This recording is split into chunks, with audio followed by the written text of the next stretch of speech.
தவறாக எதுவும் பேசவில்லை. இல்ல தவறு சரி. அனைத்து கட்சி கூட்டத்தை கூட்டப் போகிறீர்களா இல்லையா? எப்பொழுது கூட்டப் போகிறீர்கள்? இன்னொன்று, கர்நாடக முதலமைச்சர் சொல்றாரு, முதலமைச்சர் இங்கே வர தேவையில்லை, தமிழ்நாடு முதலமைச்சர் இங்கே வர தேவையில்லை, தண்ணி நாங்கள் கொடுக்க முடியாது, தண்ணி இல்லை அப்படின்னு கர்நாடக முதலமைச்சர் சொல்லியிருக்கிறார். இதையெல்லாம் கேட்டுதான் நான் தெளிவுபட விரும்புகின்றேன். முதல்ல தமிழக முதலமைச்சர் கர்நாடகா செல்வதாக இருந்தாரா? அப்படி இருந்தால் ஏன் செல்லவில்லை? இப்பொழுது உங்களுடைய நிலை என்ன என்பதுதான் என்னுடைய கேள்வி. ரெண்டாவது பிரச்சனை, பயிர்க்கடன் தள்ளுபடி பற்றி பேச விரும்புகின்றேன். தேர்தல் வாக்குறுதியில் நீங்கள் கொடுத்த வாக்குறுதி முழு பயிர்க்கடன். நான் இதெல்லாம் அனுமதிப்பதாக இல்லை. உங்களுடைய 56 விதியின் கீழ் கொடுத்திருக்கிற கடிதத்தில் ஒட்டி நீங்கள் நிறைய சொல்லிவிட்டீர்கள். நான் உறுப்பினர்கள் பேச வேண்டும்.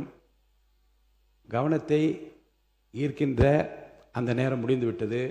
நான் அடுத்த உறுப்பினரை பேச அழைப்பேன்.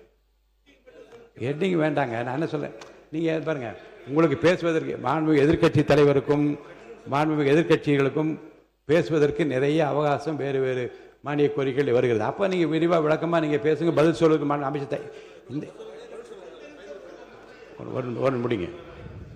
ரெண்டாவது, இந்த பயிர்க்கடன் தள்ளுபடி நீங்க தேர்தல் வாக்குறுதி கொடுத்திருக்கிறீங்க, முழு பயிர்க்கடன் தள்ளுபடி அப்படின்னு. மாண்புமிகு பேரவைத் தலைவர் அவர்களே, மாண்புமிகு எதிர்க்கட்சி தலைவர்கள் கொடுக்கின்ற சிறப்பு கவன ஈர்ப்பு தீர்மானத்தில் அது இடம்பெற்றிருக்கிறதா என்பதை அறிய விரும்புகிறேன். போதும்.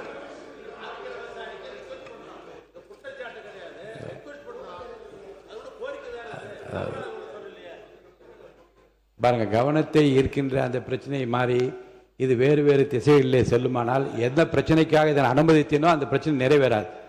அருள் கூர்ந்து இதற்காக தான் நாங்கள் விவசாயிகள் போராடிட்டு இருக்கிறாங்க. நீங்கள் பயிர்க்கடன் தள்ளுபடி முழுமையாக கொடுப்போம்னு சொன்னீங்க, கொடுக்கல. இதையும் சேர்த்து தான் அங்கே விவசாயிகள் இங்கே போராட்டத்தில் ஈடுபட்டு இருக்கிறாங்க. எவ்வளவு டைம் தேவைப்படும் அப்படின்னு சொல்ல வேண்டும். அதே மாதிரி டெல்டாவில் இருக்கக்கூடிய அனைத்து தரப்பு விவசாய சங்க பிரதிநிதிகளையும் சந்திச்சு பேசுகிற மாதிரி முதலமைச்சர் அவர்கள் ஒரு கூட்டத்தை கூட்ட வேண்டும்.